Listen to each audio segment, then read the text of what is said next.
Olá, vamos direto ao ponto hoje. Temos aqui uma transcrição de vídeo bem detalhada, né? Ela analisa a recente internação do Jair Bolsonaro. Exata.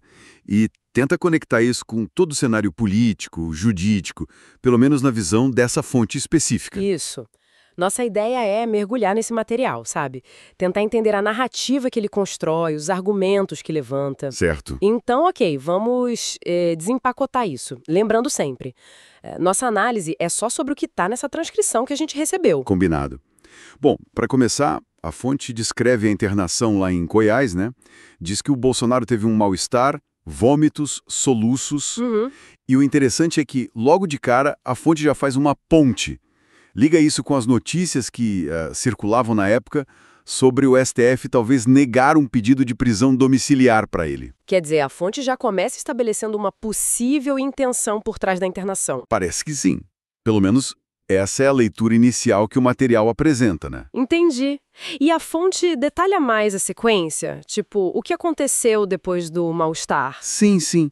Fala da ida para o hospital em Goiás e depois, já em Brasília, veio o diagnóstico de pneumonia. Certo. Pneumonia. Isso. Mas aí tem um detalhe que a fonte acha curioso.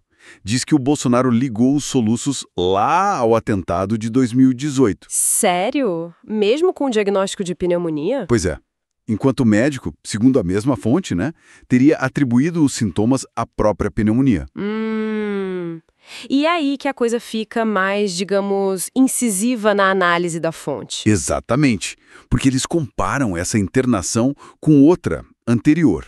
Uma que eles chamam de UTI fake. UTI fake. É o termo que a fonte usa.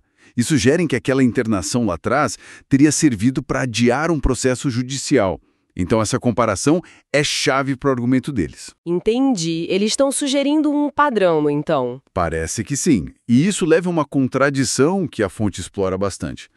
Por um lado, a pneumonia que de fato exige repouso, né? Claro. O que, na visão da fonte, poderia até ajudar num pedido de prisão domiciliar.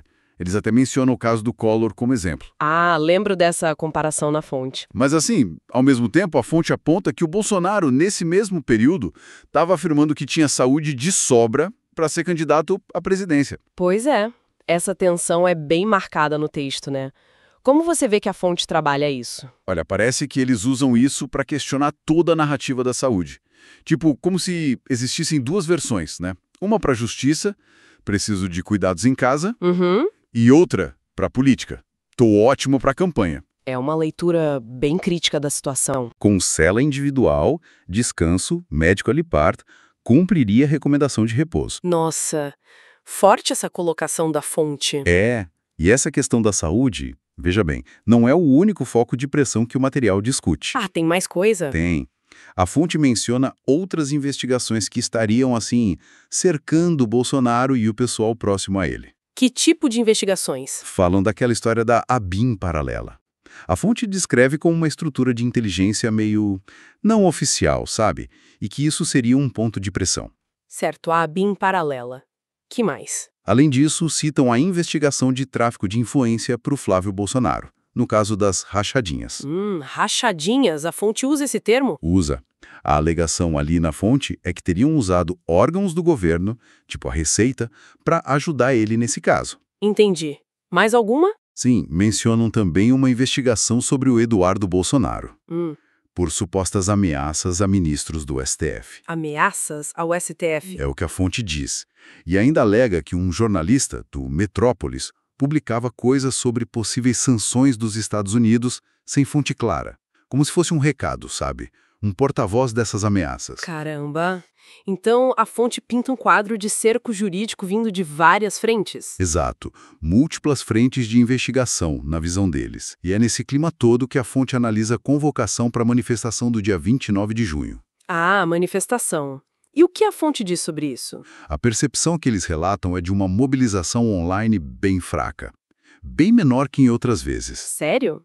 E eles dão alguma explicação para isso? Dão.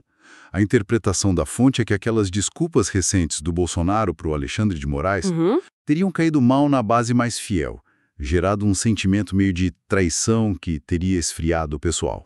Interessante essa leitura. Conectar as desculpas com a baixa mobilização faz sentido dentro da lógica da fonte. Pois é.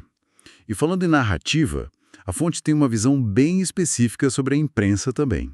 Ah, é? O que eles dizem sobre a mídia? Alegam que a grande mídia teria um interesse em manter o bolsonarismo vivo, forte, pensando num tal de Plano T. Plano T. Isso.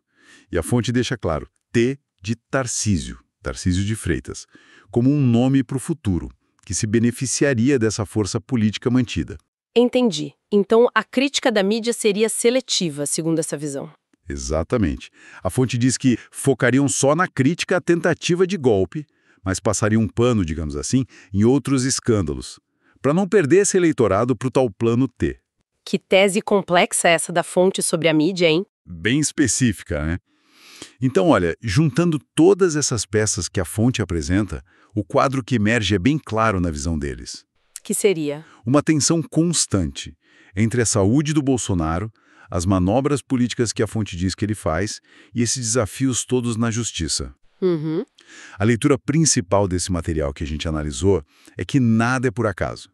Especialmente a internação, não vem como um fato isolado, mas como parte de uma estratégia mesmo, calculada por causa do risco de prisão. Entendi. Então, para fechar, o que a gente tira disso tudo, olhando só pelo que essa fonte específica apresentou, claro?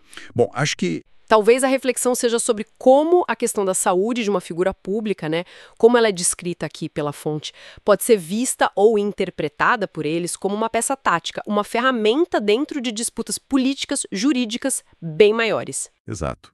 Como saúde, lei e o discurso político se misturam, se instrumentalizam.